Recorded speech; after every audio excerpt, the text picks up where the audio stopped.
Greetings and welcome to Self-Worth Sundays of a woman's self-worth, where women worth and wellness are number one. I am so excited for our guest today, and she will be joining us shortly. Give me a moment while I just let her right on in. Welcome, welcome, welcome. Hey. Welcome to Self-Worth Sundays. This is Quyahni Lewis, warrior, overcomer, survivor, author, empowered woman, my dear sister friend. And I am so honored to be here with you today to have this chat that we are, of course, we've been chatting for quite some time, but now we are opening up today our hearts and our souls in our chat room to allow some other sisters in as you tell your story. So I am so excited. And can you just tell us a little bit about yourself? But before I get into that, I want to also share that you have authored 2 books. Yes. 2 books. Yes. I just have 1, but you got 2. Yes. All right. So you are author of Flower in the Snow. Yes. Which you are definitely a flower in the snow. And A Lotus from Concrete, which I will call the Lotus from Concrete. You are one of those lotuses blossoming, my sister. And An Accidental Butterfly. Yes. So those are her books, A Flower in the Snow and An Accidental Butterfly. And before we go forward, sister, let me just say you are definitely no accident. I know that's the name of your book, but you are just butterfly. So we're going to take that accidental off today. And we just going to say that everything is in divine order. And I'm just so grateful to have you here today and be with you in this space, spiritually as well as physically. So before I get into the questions that I prepare for you today, we know that our theme is healing the child within. Yes. Healing the child within. But before we even go forward, I would just like to do some deep breaths together. Absolutely. If we can just do a little breathe in and get into our space and our inner space and our sacred space and all of that good stuff. And then I will let you take it from there. Okay, so if we're just gonna breathe in deeply, as deep as we can, all the way to the womb. Exhale.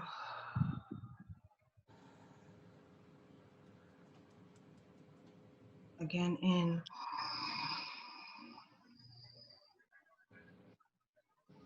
Exhale.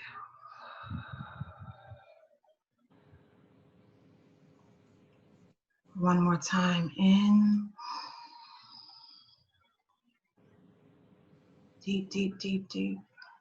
Exhale. Thank you for that.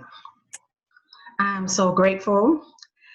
So this is your platform, my sister. I just want you to share a little bit about yourself, any projects you're working on right now. What are you currently pursuing and doing and all that good stuff? Okay. So myself, I am more than a survivor these days, and I'll explain that later. But Absolutely. if I have to say who I am, whenever we say who we are, we always talk about the things that we do and the people in our lives, I guess, that we're responsible for shaping in some way. And there's nothing wrong with that.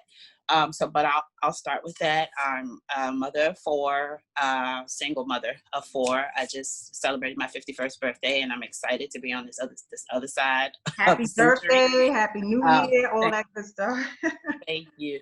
I am full-time employed at a major food company. I love my job.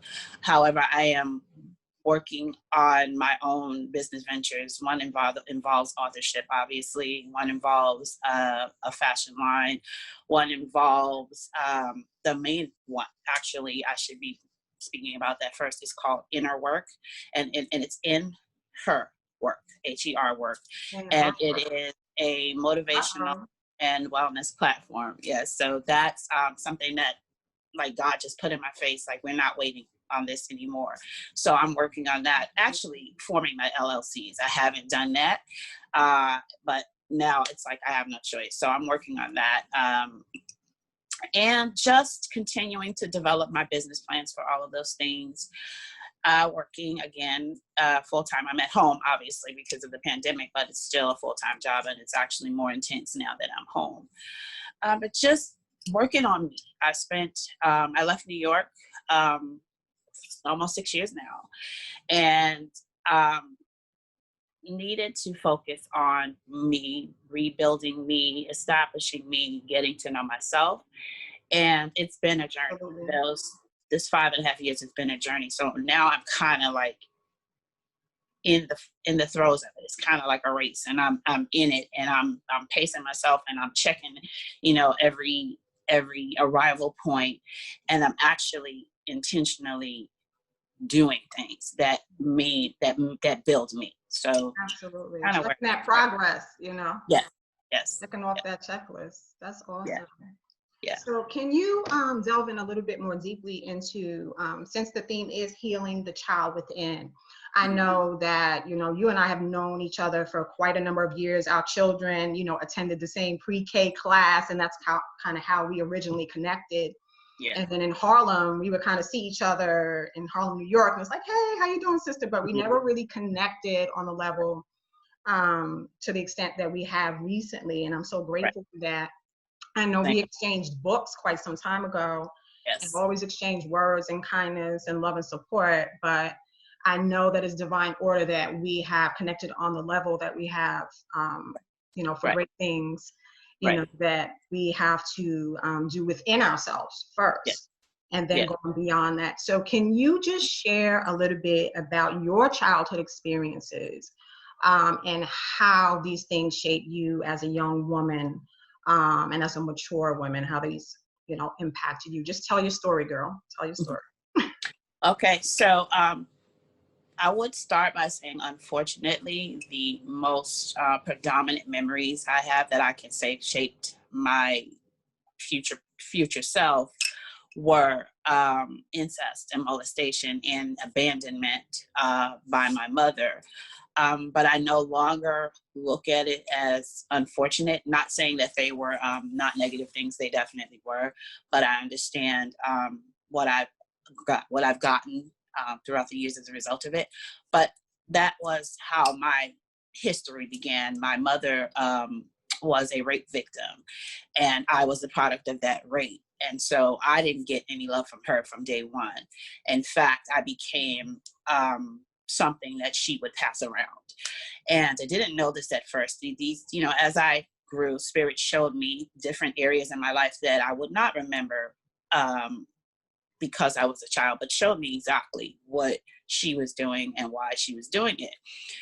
So I lived through my entire childhood from age 4 to 12, actually age 4 to 13, being molested.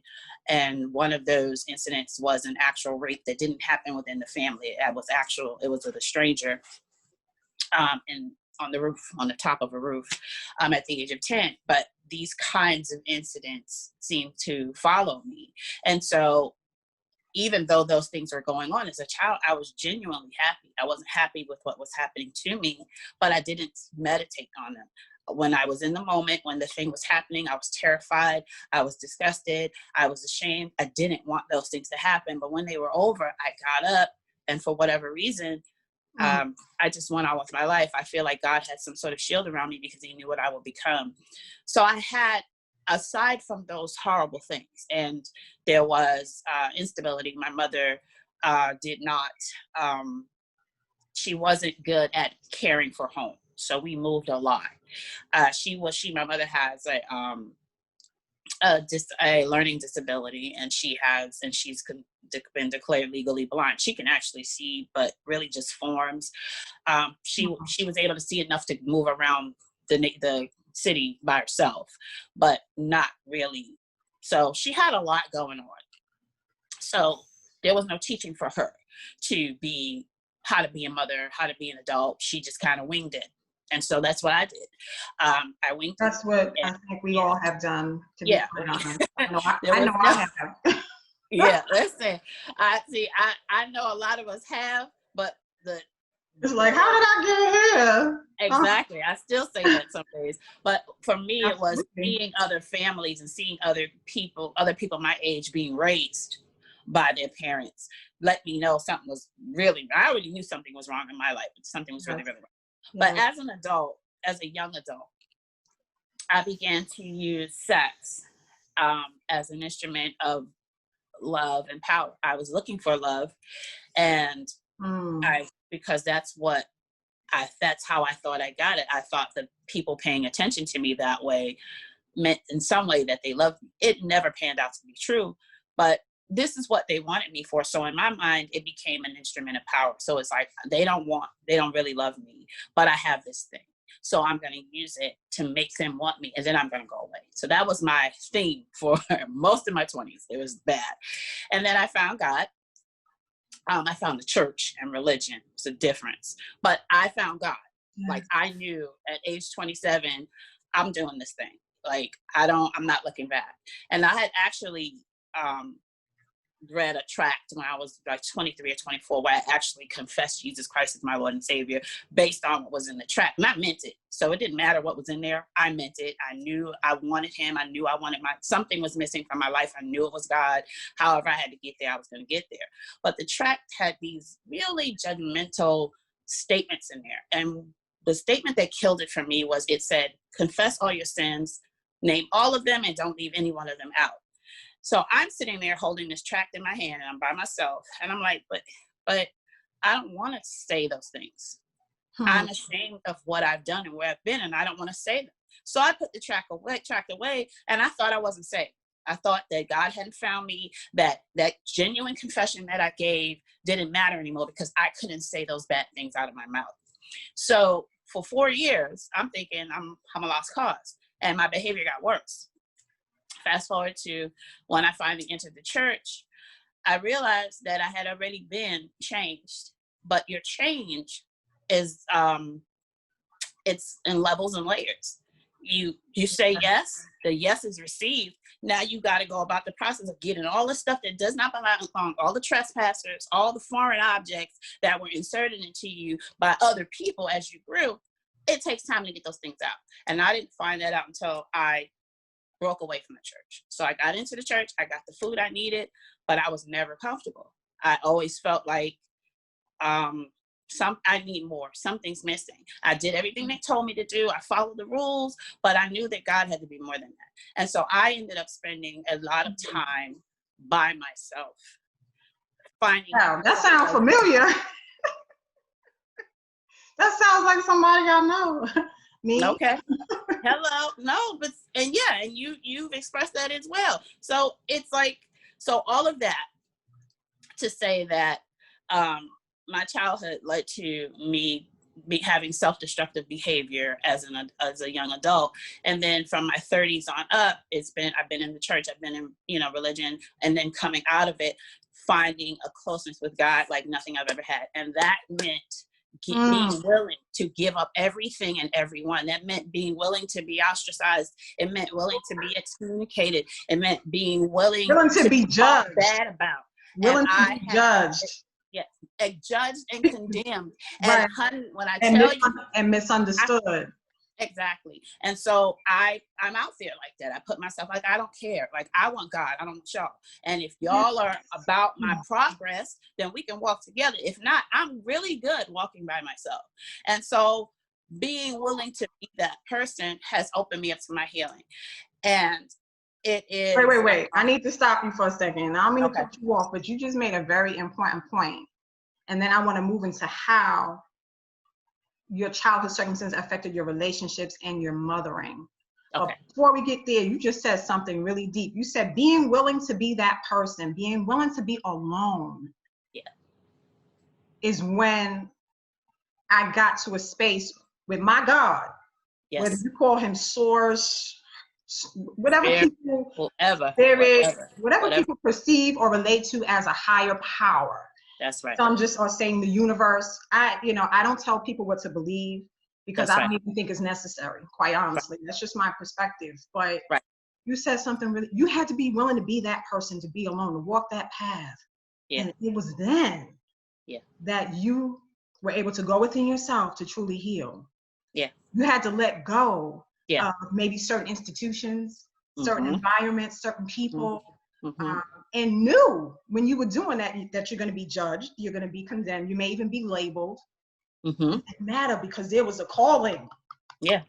Yeah. There was a calling. Yeah. And I know there was a calling on you because that's my path. And I know that our paths are so similar. So I had to stop you there, sis. No, you're fine. You talking You're right fine. now. You're speaking. No, the agreement is needed. I appreciate that. And so part of the leaving and coming to that was leaving New York in 2015. When I left my husband and my kids. I left everything and I had nothing. I got on the bus with 2 suitcases filled with what I'd owned for like the past 5 or 6 years. I didn't have anything. I stayed with a friend in her spare room for a year. Alone, scared, confused, not really knowing what I was doing, but knowing one thing and one thing alone, that I was where I was supposed to be. And that was it. And that was all I needed. And I kid you not, though during the last 5 years, the layers that were peeled back from that were like crazy, because you're talking about, I was 45 years old at the time. I was going through perimenopause, which was insane. I was not making a lot of money. I was alone. I mean, for the first time in my life without a man. I had never, ever, ever, ever, Never ain't known that. ever been without a man. Gotta have so all one. these Can't things be are going alone. on at the same time. And I'm like, there was a lot of pain and a lot of fear. But the one thing I kept holding on to was, this is where I belong. And I know that I didn't live this long and come through all of that stuff to die right here, right before I get to whatever it is that you're trying to do with me, God. This can't be where I fall off. I could not look back over anything and say, I finished. No, I knew that. So I pressed through. And there were moments when I wanted to give up. There were moments when I was like, I'm too much of a punk to commit suicide. I'm going to let you know right now, I'm not trying to do none of that. But there were moments when I was asking for death because it was too painful to be in that space without knowing consciously that it was a space of healing. I just felt like I was being ripped apart. Loneliness in itself is a hollow, burning fire. This is why when people talk about hell and what hell is, and it's the separation from God, that God makes that plain. But people are thinking about physical fire. And I'm saying, I beg to differ. I believe with everything in me that it is the fire of total separation from that love. That love. And that's what it felt like. Not knowing how to love yourself. Yes. So, but even in that pain and in the behaviors that I had exhibited up to that point, and sometimes still do, that don't look like you love yourself, because we're made in love, it is absolutely impossible to not have love for yourself. What happens is that the things that go on around us distort our thinking and make us feel bad. So we have difficulty connecting with the love of self. But you can't tell me I love my children. I love my children with everything in me. I couldn't love them if I didn't have love in me for myself. God himself is that love. So he's in here. So all of that pressing and fear and loneliness and sadness were all part of me getting to him in here. We're always looking for him out here. And I don't just mean, the big God in the sky. I'm talking about the things we eat, the people we hang out with, what we listen to, what we buy. We're always trying to find something to make us feel good outside of ourselves without doing the inner work. Yes. I know for me, sometimes that work has been very scary. Yeah. To look at that pain, and I'll talk more about my life at another time, but to look at that pain, to look at that little girl and see how scared, how alone she was, to have to look at, and we both have girls. I only have one girl, but that's a deep journey in and of itself, giving birth again and giving birth to male and female children, but particularly our girls, being that whatever we suffer with our own mothers and that mama wound. Yeah. We talked about a few weeks ago in a private conversation that hopefully we'll get to in this conversation. And if we need to do a part 2, we will, because there's a lot here to talk about. So can you guide us a little bit into how your relationships were affected, whether it be family or with men or anything? How did your experiences of rape and molestation and incest, how did it affect your relationships just across the board and how you interacted with people? So in friendships, well, in every relationship, I had a lot of fear. I was afraid of people leaving me. I was afraid of making people mad at me. I was afraid of people hurting me if I was bold and brave and honest. So I was very ingenuine. I was not a real person at all. Those are sweet words, but the basic reality was that I was a liar and I was fake. But I wanted people in my life because I needed them. I needed the love, and I wanted to be something to them as well. But I wasn't real because I was scared of losing them. So I would scared to be real. Scared to be real. Scared to tell your truth or to speak the truth. Right. So I spent most of my childhood that way, sneaky, telling one person one thing and telling another person another, trying to hold on to everybody, but really creating a space for me to lose everyone because I was terrified of being who I really was. And I didn't know who I was. I'm in here making a mess. And then, you inherit things. My mother was a liar. My mother was dishonest. And I want y'all to know that when I speak about her, I'm not speaking about her now in anger or anything like that. I'm just telling the truth as it is. I don't want to make this about her, but it is about her to some degree. And I don't want anyone to ever feel like anything I'm saying is that she was no good, whatever. She was what she was. She did what she did. For most of my childhood and my early adulthood, I tried to understand her. I loved up on her anyway. And then one day it just stopped because, you know what? At some point I had to go inward and figure stuff out. And then now I am in a space where I can think about and move toward loving her again in that way. But when I talk about the things she did, I'm just talking about them as they pertain to how I was shaped. So I wasn't an honest person.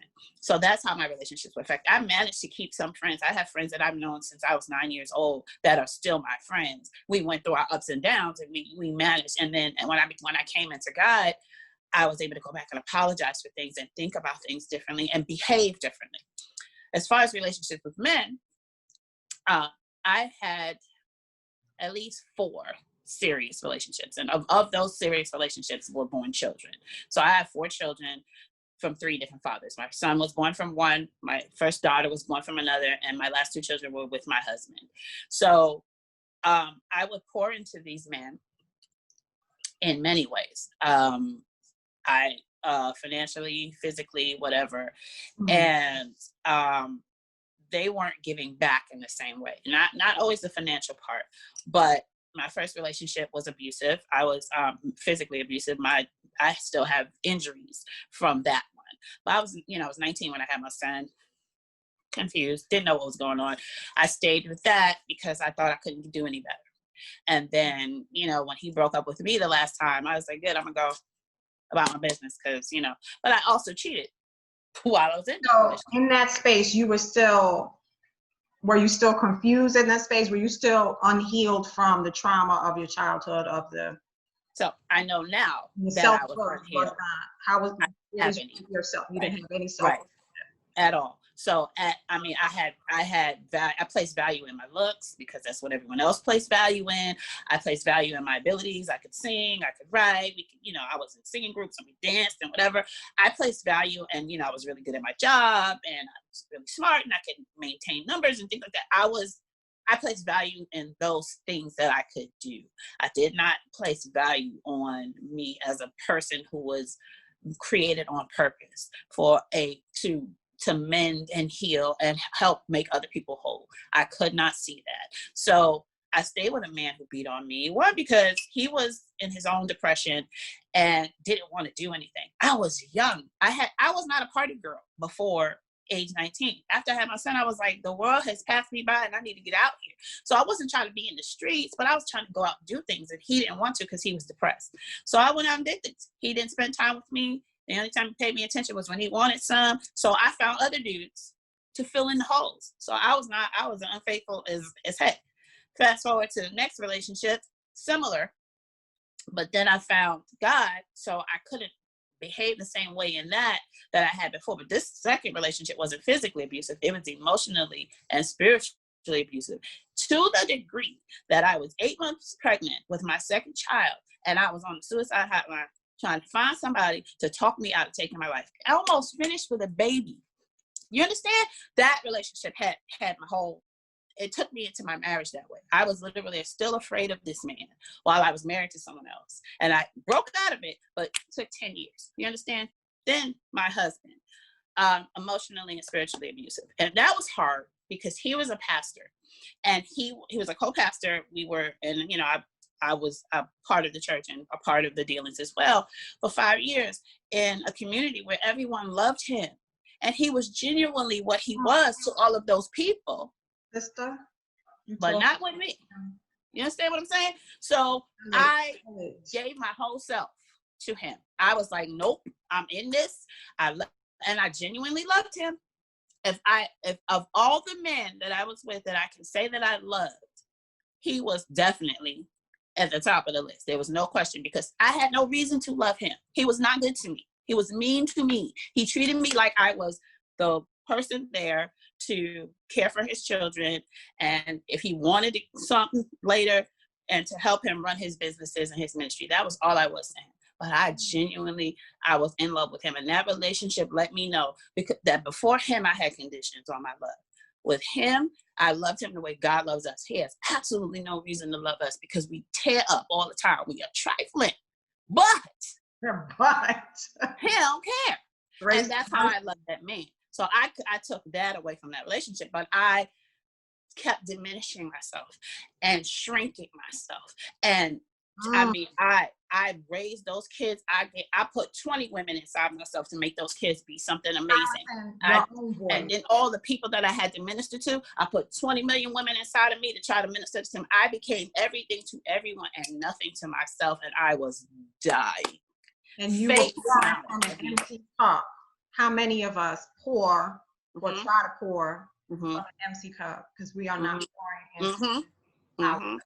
I know I too have been guilty of that. But you said some profound things, because you're talking about what we experience, and it's not just, you know, I'm not going to sit here and act like it's just the church.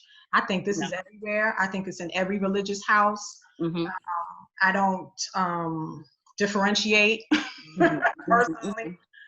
Despite, you know, my own personal experience, you have yours. Many women out here have their experiences, but I think this is something that is across the board in every religion and every profession.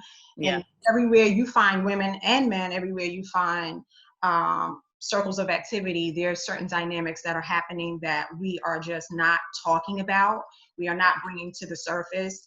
We are stuffing it. Sometimes I've seen it in myself, using religion as a cloak, or using it as, I don't want to, you know, we talk about, you know, people on drugs and see them, oh, how can they end up on drugs? Well, religion can be that for many of us.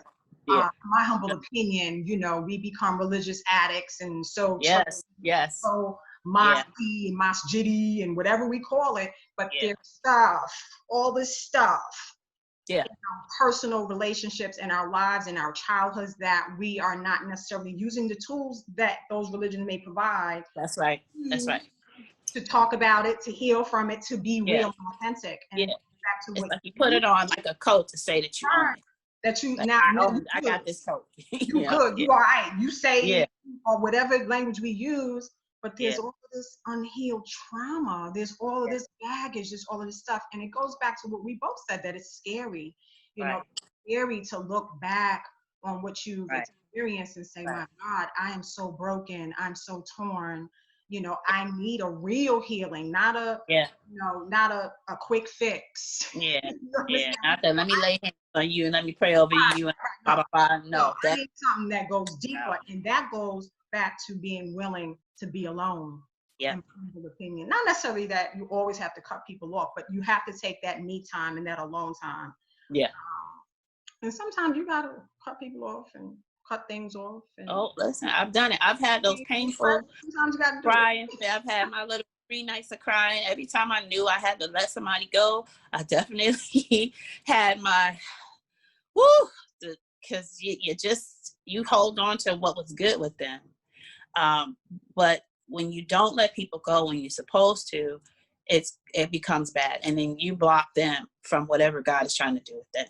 You know, one of the things I had to learn was that it ain't about me all the time. I have to make it about me when it's about me coming face to face with me and my stuff, because we all have levels of toxicity in us, and we don't know that we do because we're so busy looking at the other people. But I had to tell myself that I was toxic and how I inhibited the fathers of my children by allowing them to get away with certain things, and by self-medicating the way that I did, which was being dishonest with them. Where was I toxic in that? You know, where was I toxic in my friendships with people who bullied me and I stayed anyway, who talked about me behind my back and I stayed anyway? How was I helping them become better people if I sat in that? And what did I do to them? You know, that was the need for being alone, to really look myself in the eyes and be like, yeah, this is not to bash you and not to keep you in a place of unforgiveness, but this is so you can get all the way right. You're going to be complete. You're going to be whole. You're going to be healthy in every single way, because you need to see the stuff in you that's hindering you and therefore hindering other people. So, wow, it's the big work. Wow, that's deep. So sometimes we need to do those things, because releasing yourself to be where you need to be for your own healing, but also for them. Yeah. Sometimes we need to communicate to people that this is not okay. What happened was not okay. What you did was not okay. Maybe what I did was not okay. You know, but we need to deal with reality. We have to do things as they are, not sugarcoat it. Right. Not, you know what we do. Yeah, dancing with words, trying to make them fit. No, just say it. Sometimes you got to get in trouble. Sometimes I got to say a whole mouthful of cuss words and call them all the names that I've been holding in, get it all out, and pray that I get a moment to go back and fix it. Because I feel like I can't. I feel, no, you did this. Yeah, I get the whole, in psychology, you have to say, I feel like, when you say this, it makes me feel like, sometimes I ain't got that. Sometimes you did this to me and it wasn't okay. It's not about how I feel about what you did. What you did was not okay. And we can't continue if this is what you're going to be doing. Sometimes it just has to come out raw, so. Accountability. Yeah. Wow, you're hitting on so many points. I'm like, I still have a whole bunch of questions. I'm like, we're going to have to do a part 2 to this, sister. But Kim, you talked about your childhood experience and about how it affected you with men. Can we go into how it impacted your mothering? And was there a difference between how you mothered your girls versus your son? Can you talk a little bit about that? Right.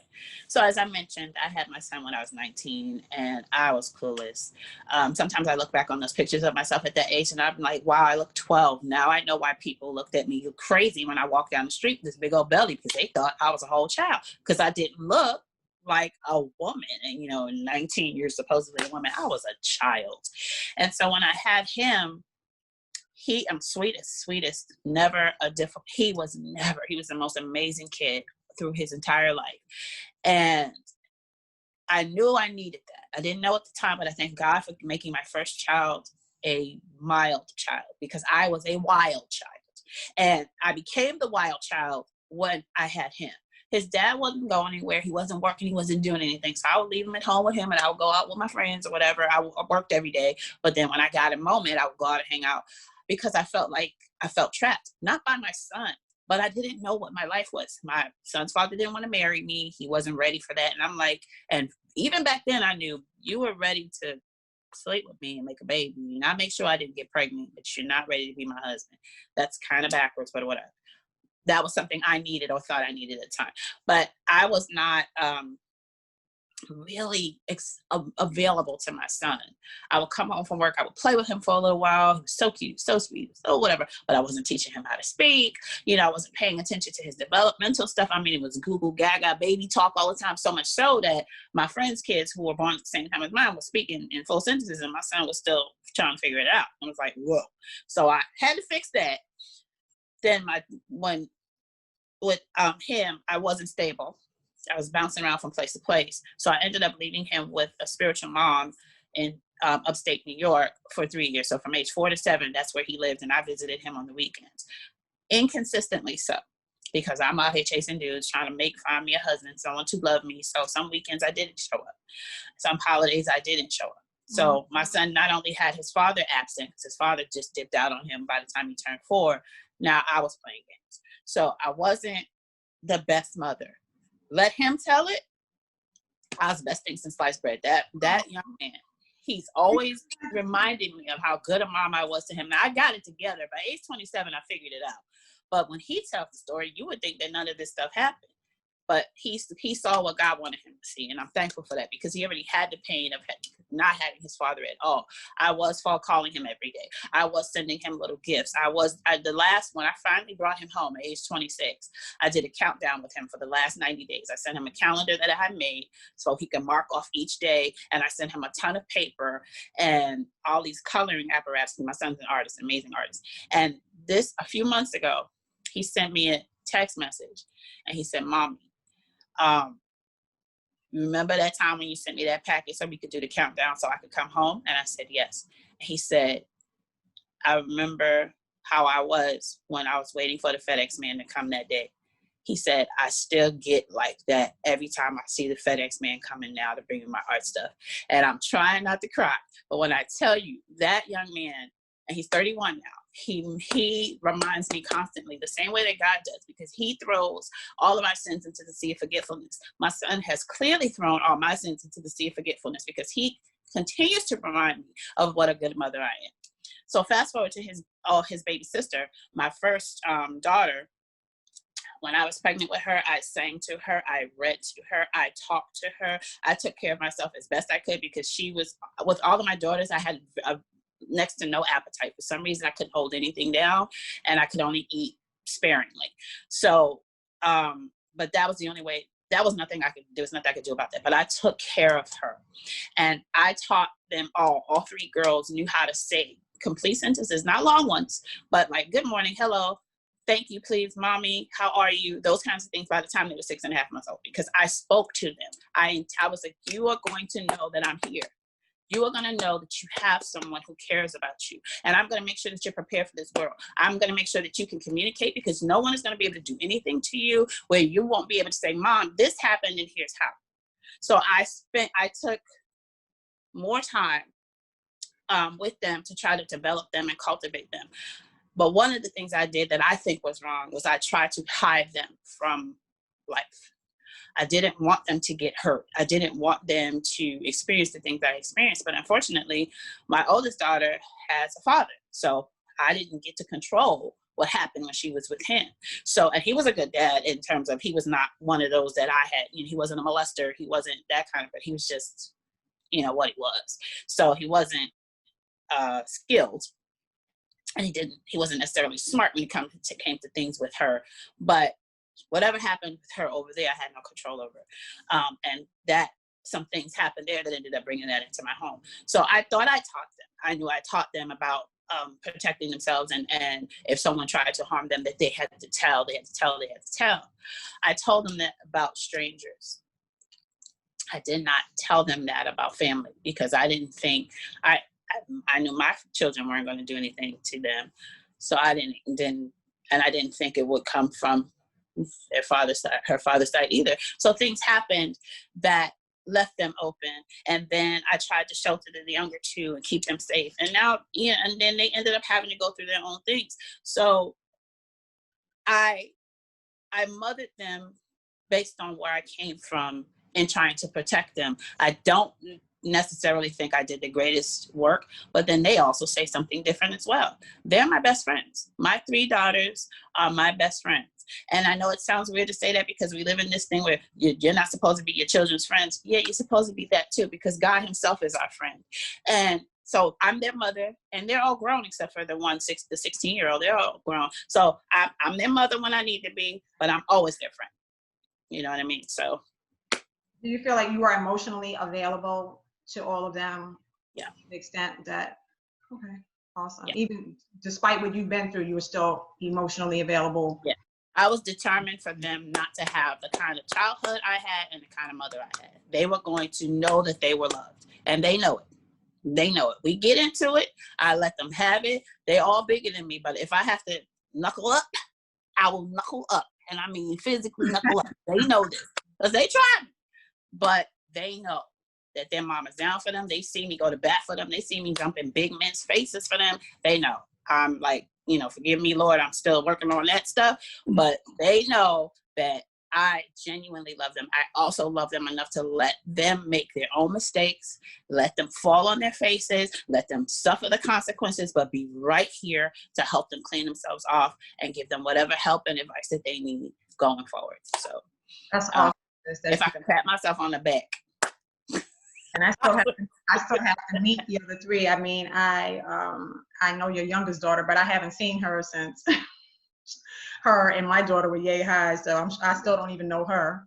That's a lot of time. So she don't look like no little girl no more. Neither one of them do. Trust me. No. Totally understand that. But let's talk a little bit about how you have overcome the effects of the sexual abuse, the incest, the molestation, the rape that you said that you mentioned earlier. How have you overcome this? What did you have to do? What did you have to go through? So the only time I really feel like the things I did, like the promiscuity and those, and lending myself to abusive relationships, were the symptoms that I had as a result of those things that happened to me. I never actually sat around and thought about them unless I was telling the story. And when I tell the story, I don't tell it like in a painful way because it doesn't hurt. It came out in those other ways, but I didn't have I never, like you, I've heard of people who can't have sexual relationships with men because of what had traumatized them. Like they if they're with their significant other, they see visions of where they've been. I had never experienced any of that stuff. And I was always asking God, well, is this going to come and get me later? Because is it some sort of suppressed memory that I have? Because I don't want that. Like, I don't want, and I mean, unless it's a part of my healing, I absolutely do not want to experience that because it sounds horrifying. I don't want to be so stifled in my life by what happened to me that every single area of my life is affected. So that never happened to me, except for a couple of times in the serious relationships I was in, where the men were being selfish and not thinking about me. They just wanted what they wanted. That made me feel oftentimes like I was being violated. And so it was just during those incidents. But the question was, how have you overcome? Right. So when I started using my experiences to heal other people, that was when I started to find purpose. Mm-hmm. And it came through my poetry. The first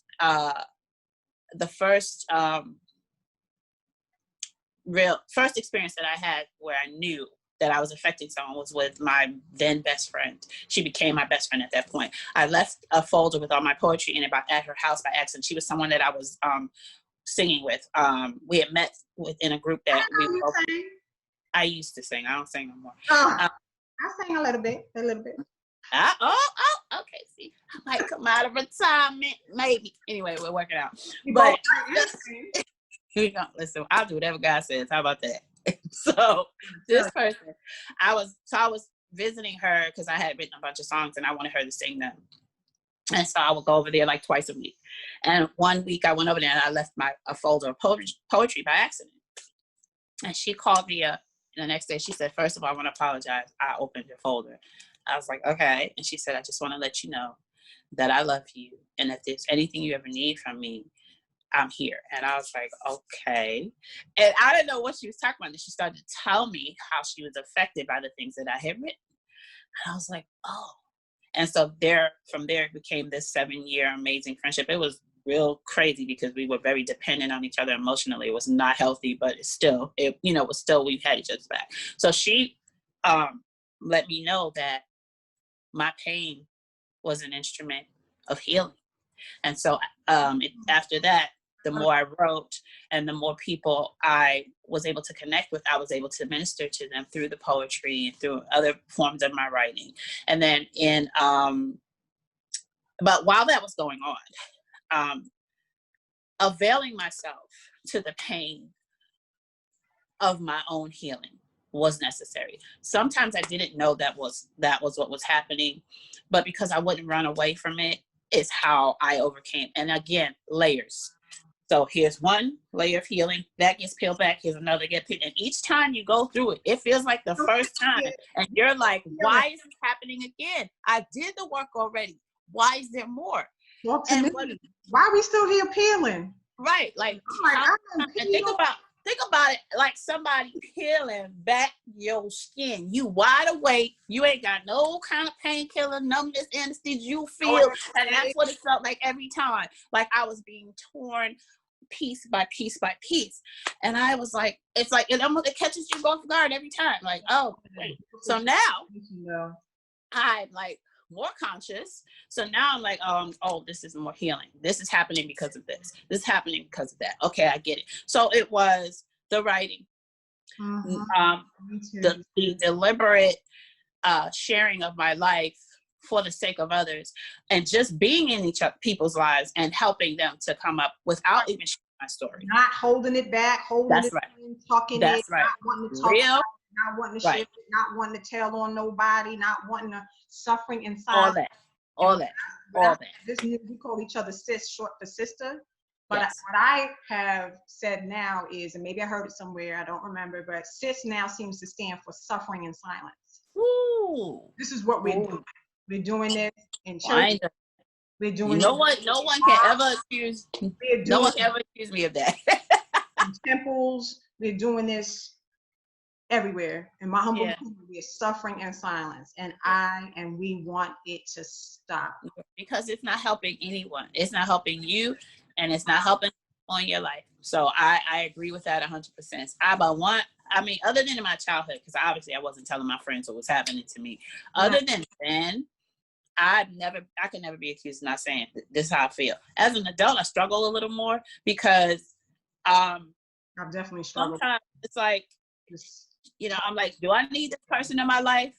Can I be okay without this person? Okay, boom, then I'm gonna tell you what I have to say. But I have to think about it more, because I'm gonna tell you, this menopause stuff, you don't care no more. You just don't care. So I'll just say, blah, and it's like, oh, I can't take that back. So now I gotta think, like, do I say this? How's this gonna affect me? So I don't do it all the time, but so a little bit of a struggle there in saying how I feel, but not suffering in silence anymore. I can't. I don't think I ever did it, but I really ain't. No, it's like no. But so yeah, just basically sharing my life, being in the healing and not running away from it. Being and allowing yourself to feel so you can heal. Yes, ma'am. That, because before I was running away from the feelings. So I never used drugs or alcohol or anything like that. And people laugh at me all the time. They're like, how did you make it without those things? And I was like, I never wanted it. I don't know. I probably should have, but God knew. God knew if I had gotten addicted to anything, I wouldn't even be here. So he knew what I could handle. And I'm thankful for, like, even now I started my little drinking 2 years ago. And now it's like, I don't even care about it. It's like, a little wine, a little whatever here. It's like, that's just me. I don't want it. But I self-medicated other ways, and one of those ways was the mint. Just feeling like I just need to I need to fall into something that makes me forget. But it didn't. All it did was remind me that this is not healing. So you might want to just take a step back. And so still a work in progress, but definitely not doing those things anymore. Not running from dude to dude, trying to fill up holes that, they're the bottomless, that can't catch what I'm putting into them, just knowing that, reminding myself that the work is ongoing, that it never ends, but you do get better. And that as you step up each level, when you encounter the things that you went through before, you don't respond the same. you heal Oh, quicker, you get up faster, and you're more likely not to fall. So that's part of the react overcoming. differently, and that's the growth. Yeah. You're Yeah. teaching me, sister. I'm like, why am I going through this again? Why am I seeing this again? But I can attest to that. Yeah. I'm looking at it differently. I'm perceiving it differently. I'm reacting differently. I'm more aware. Yes. Yes. Having the Yes. You awareness. can see it coming. The awareness is there, whereas before you just haphazardly moving through life. Yeah. No, it's deep. I thank you so much for sharing that. You talked about the writing and sharing your life and in service to others and being willing to be available and be open. And that's so beautiful. I see the same thing with me. I'll be very honest. I've been very, in the last few years, I don't know why, so scared and fearful to do that. But spiritually, it's like my inner work. It's like, no, you feel like this invisible hand on your back that's like, Mm-hmm. this is what you're Mm-hmm. doing. This is Mm-hmm. what you're gonna do. Yeah. And the fear dissipates because you know within your soul that this is your calling and what you're supposed to do. And That's you right. let it be what it is. And you know that everything that you've gone through was to get you to this place. So Right. I'm so honored to be in this place with you. Same. And whoever is viewing this video or will view this video, we really, really hope and pray and meditate that it will touch lives, that it will minister, that it will serve, that it will inspire, that it will uplift, that it will heal, and that it will empower someone else's life, because that is truly, truly why we are here. So you talked about the writing. Can you talk about how your life experiences and that trauma and all of that shaped you as an artist? Mm-hmm. So when I write, I need to like it too. And I will write things and then go back and read them later and be like, oh, did I write that? Oh my God, wait a second. And I realize I like what I write, but I also like that it is so raw and it is so deep. And I can remember what I was feeling when I was in the space that I was in when I was writing it. And so my objective is to let whatever's in me flow and then hone it, because it is your raw gift, but it also needs, fashioning. It's like sometimes I'll go back and edit a poem that I wrote 10 years ago, and it might just be snippets, or I might just flip it around or change the way I wrote. Well, not the arrangement, but then maybe it will be stanzas, maybe it won't. I don't write by rules at all. I'm not the MFA toting person who write this kind of poem and write that kind of poem. I don't be knowing what half of them are talking about. And I'll be on these workshops and they'll be like, we're gonna write a such and such kind of poem. And I'll be like, see, I can't even tell you what they said because I don't remember it. And I'll be like, nah, I don't think I want to do that. And sometimes I discipline myself to do it because I might need to, but I just need to write. And so it is being able to read what I wrote and remember the feelings, and then have me see my future. A lot of poems I've written were prophetic, and I didn't know it when I was writing. Write about something, and then too? Yes, ma'am. It's, and then it happened, and I'm like, oh snap! Remember that? Poem, or you write something, and then next thing you know, within weeks or months, you're walking into what you wrote. Yes. It's like, and don't remember until I go back and read it years or months later and be like, oh, you knew you was gonna do this already. So, okay. So it's those things. Those are the things that I know that God is in what I'm doing. So when I fall in love with something that I wrote, I know He wrote it. So it's not me. Yeah, girl, you could write. It's me. Yeah, God. Ooh, the stuff you be saying. Space. Because sometimes I'm like, where did that come from? Like, you're just in a space that He takes you. It's like takes you somewhere else. Yeah, He takes you somewhere else. Yes, that's exactly it. So that is that's how it heals me. So even if I go back, like I had a really bad breakup at the beginning of the year, and I had already written a lot of things about him when I was with him, but I wrote after him as well. I wrote about things that happened when I was with him that were good. And I wrote them because I was remembering. And it was beautiful writing, beautifully painful, but beautiful at the same time. And the more I read it, the better I felt that I wasn't in it anymore. So it's those kinds of things. When I can see me healing myself as I'm writing on the paper, I'm already saying yes to my healing. And then when I go back and read it, I'm saying yes more, because I struggled with throwing away everything I wrote about this man. And God was like, go back and read them. I was no longer in the space where I was hurting over him. So when I went back to read them, I understood what they did for me. It was beautiful when I was having this good time with him. That is not to be chucked up and thrown in the garbage. Whatever you were in, you got something out of. God don't waste nothing. There's no right. Oh, you gonna go over there? I didn't tell you to go be with him, but you're gonna do it anyway. But watch me get some fruit out of this. And so when I see the fruit of my writing, I get excited, and I know that I can bear fruit in other people too. So many people have come to me and confessed to me things that they went through that were similar to me after they read things that I wrote, and said they could not have spoken about it before they read what I wrote.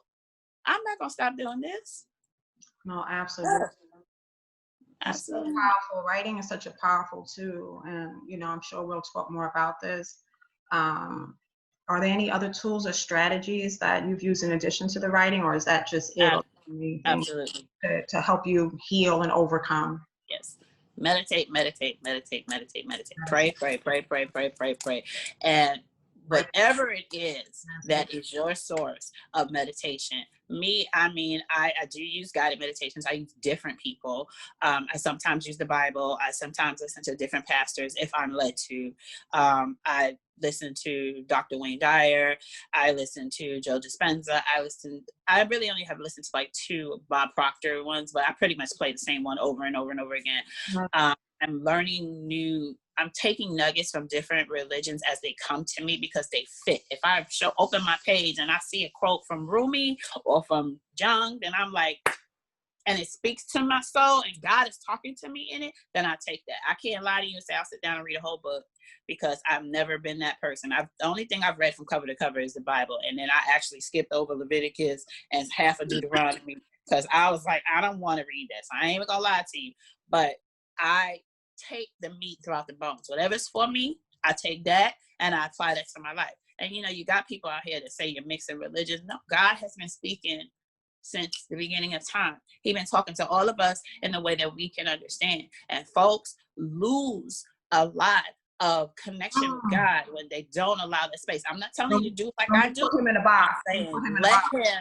Let him have his perfect work in you. Let him use whatever. Christ speaks in 10,000 places. Let him speak. Let him use whomever and whatever he wants to get you into that full and complete relationship with God. And that's what I do. So that God, if you don't have God, I don't know. There are some people who don't believe, and I understand that as well.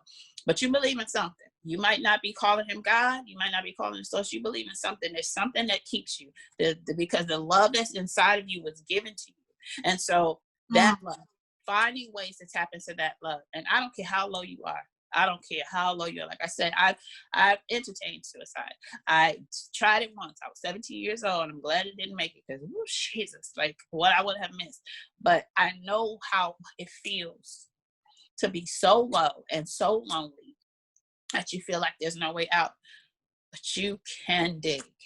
There's love in you. And if you feel like you don't have people, you are responsible for what comes into your space. So if I'm telling myself I'm alone and I ain't got nobody, then that's exactly what I am. But if I say I am grateful for the people in my life who love me, who encourage me, who pour into me, and who allow me to pour into them. If I keep saying that like it's real, like it's actually happening, eventually I'm going to start drawing that energy to me. That means it's constantly changing your mind. You got to constantly go in and be like, nope, you're not thinking that today. Nope, we're not doing that today. It is work. I promise you, I'm not acting like it ain't hard, but it's worth the fight. You are worth that fight. You are worth changing your mind. I'm so glad you said that, because that was actually one of my points earlier, and we're coming full circle to it. I have maybe 2 more questions before we before we wrap this up. This has been so beautiful and awesome. Again, I'm so grateful and thankful for your spirit and your energy and sharing your journey with us today. But I know so many women who are behind bars because of the illegal activities that they begin to engage in, trying to numb the pain or whatever they suffered in their childhood from sexual abuse, and things similar to what you have suffered. And they are, perhaps, many are on lock for 25 years to life. Some are shorter sentences than that. Some have been in jail and perhaps they're out. And many have taken their own lives.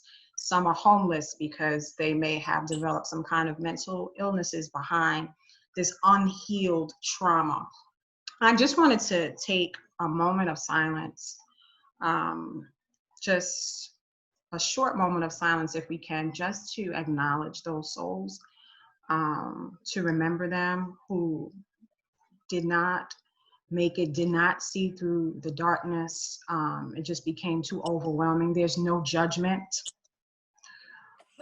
There's no judgment, no judgment. This is a no judgment zone. I just want to take a moment for them who lost the struggle.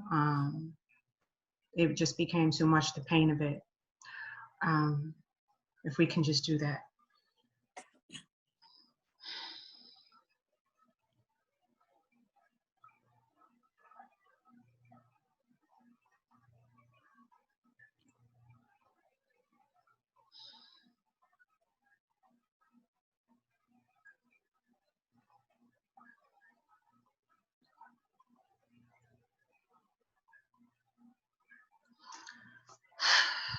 Thank you. Amen. Thank you for that. I know this video is a little long, but I don't care. I'm fine. You good, I'm good. I don't care. It's right on time. So we talked about other tools you've used in addition to the writing, the meditation, of course, the prayer. I do the same things, and we have discussed this, in our private conversations. What would be your message to women who have suffered these things and have endured the rape or multiple rapes, sexual abuse, molestation, the incest? What is your message to them in 2021? Be kind to yourself.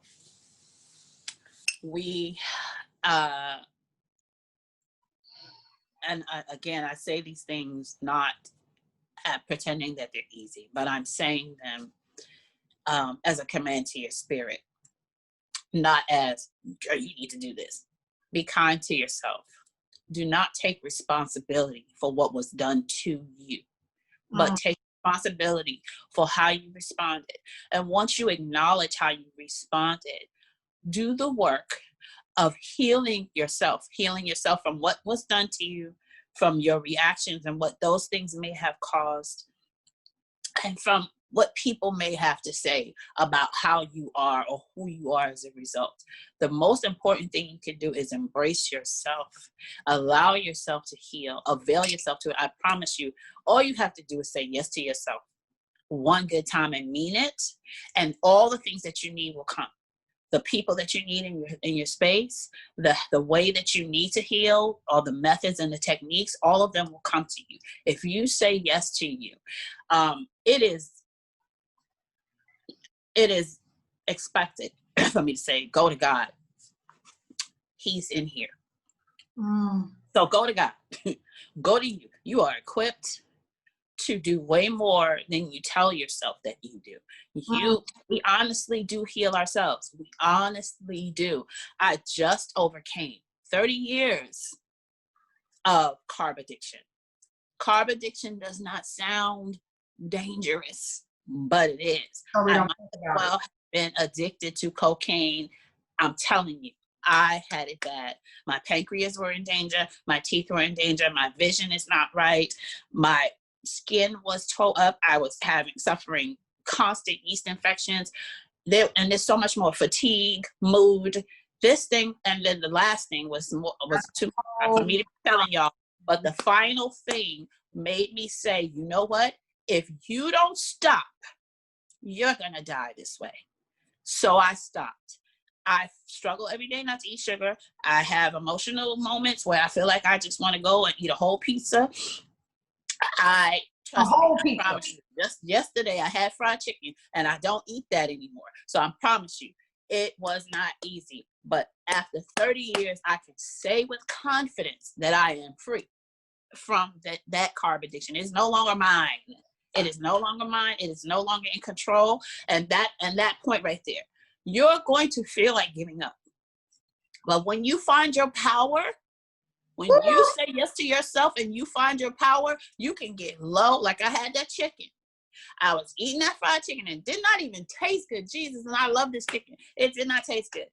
And then my mind said, you should get some Zeppelins. And then I said, no, you should not. Because I'm telling you, I had found my power. If I had not found my power, I would have had that chicken. I'd have had some Zeppelins, and I'd have found some other kind of pasta, bread, rice, or thing to eat that would have set me all the way back. But I found my power because I said yes to myself, and I meant it. You're going to do this a lot of times with a lot of things. When you have had enough of hurting you, of saying no to you, when you flip over, I don't care who does what to you. I don't care who make you mad. That usually made you run out to the store in the middle of the night and buy 2 tubs of ice cream. I don't care who stole what from you. I don't care what rejection you suffer. When you get into that place where the things that used to hurt you, used to hold you prisoner, when you find your power, the power of yes to you, those things can visit, but they can't even get over the threshold. You'll be like, who is it? Nah, I'm good. You can't come in here. Nope. Be kind. You are the most important person in your life.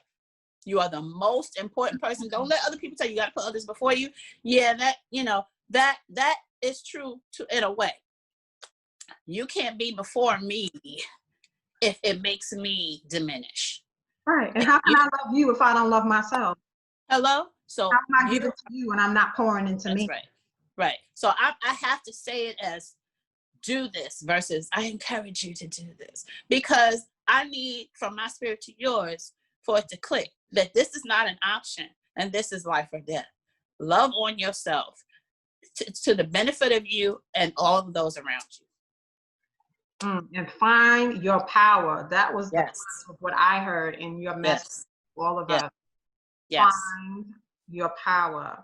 And I know, maybe you would agree, I know when I began to really go within, through the prayer, through the meditation, through the writing. Meditation has been a huge tool, and yoga, which I also do yoga. It really even helped me even more to go within and find my power. And I'm still finding it, and I'm still working on it. We're a work in progress, but it's been a beautiful thing. So thank you so much. Thank you. Share your social media. I'll make sure that the links are available to our viewers.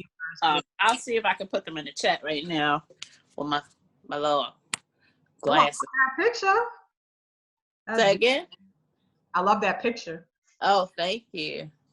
Where on earth? I definitely you know what? I saved all this stuff.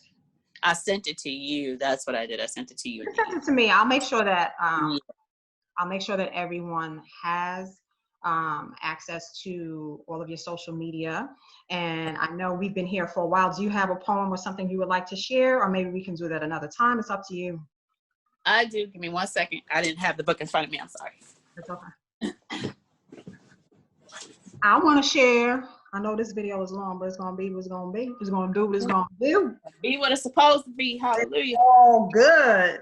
Okay. I'm just grateful. I am too. So I'm going to share this poem. It's called 16. And if we have time, I'll share a second one. But the reason I want to share this one is because it talks about, literally, I was 16 years old. And the poem came to me when I was 3 times that age, and God was showing me how he saved me. At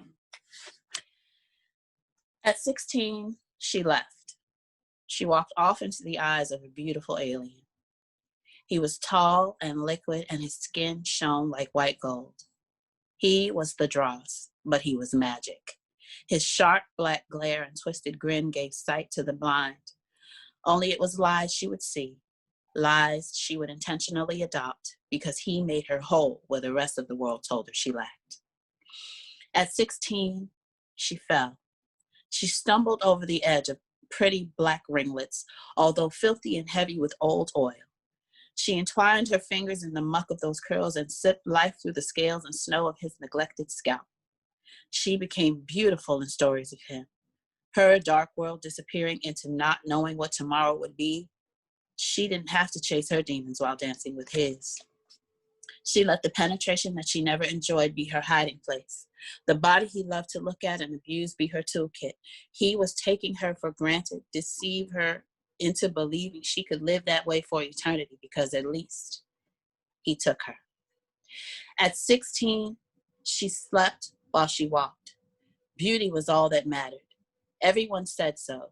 So why not burn in the fancy of what he had, reach up into the sky of him and hang on to the branches of his deceiving tree? There was no fruit, there were no leaves, but there was room to hang until it was too hard to hold on. Her arms grew tired. She had to let go.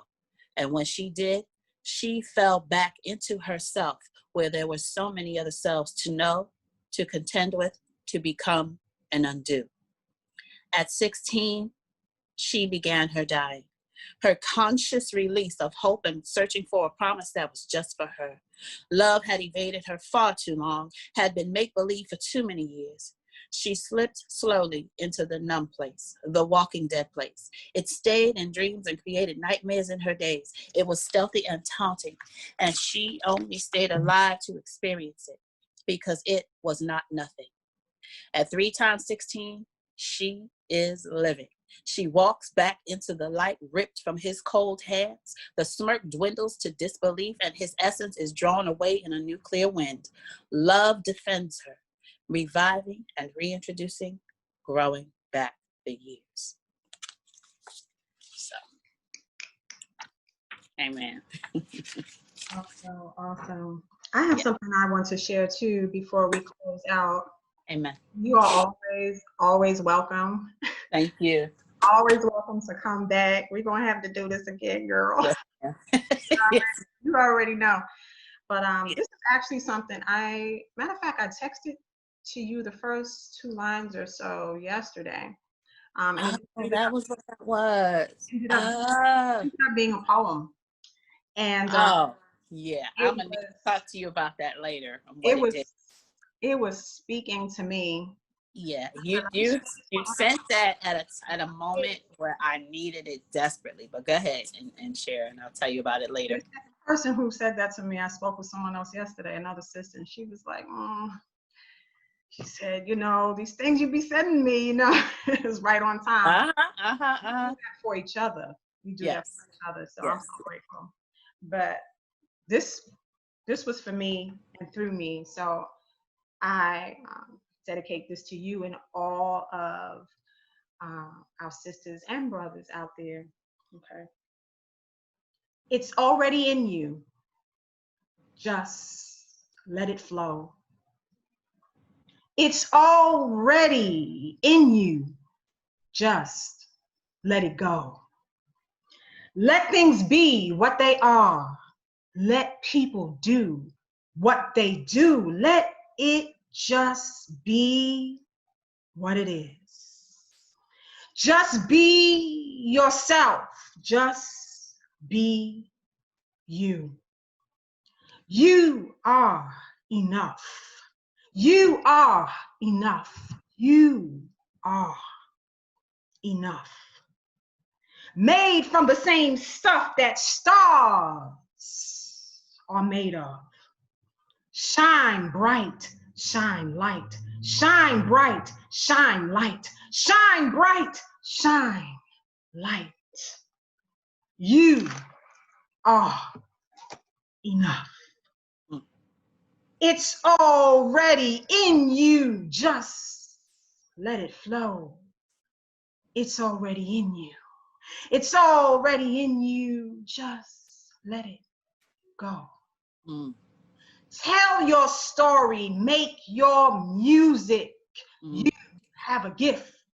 It's time to use it. Live your dreams, follow your heart. Just be yourself. It's never too late. It's never too late. It's never too late to start, because you are enough. You are enough. You are enough. And I love you just the way you are. That's for you, my sister. And for me, because I needed it when I wrote it. Yeah. Yeah. And I extend that to everyone who's watching. You are enough. You are enough. You are enough. You are enough. Know your power. Like our sister here, Quyahni. Am I saying your name right, sis? Because I don't want to jack up nobody's name. I can't hear QuYahni. QuYahni. No, cool. Cool. Yeah. QuYahni. Yes. I felt like I was messing your name up. I should have asked that before we started the video. But anyway. All right, I've heard worse. Oh, wow. So we're going to close this out. But we're going to have to bring you back on, because that was powerful. I'm here for story, it. Your poem, your spirit, your energy, everything. And I hope someone was blessed, inspired, motivated, empowered, all that good stuff. So sis, you keeping on. Yes, ma'am. And thank you so much for gracing us with your presence on Self-Worth Sundays. I appreciate Blessings always on your journey, and peace and love. Love you. Love you too. Later.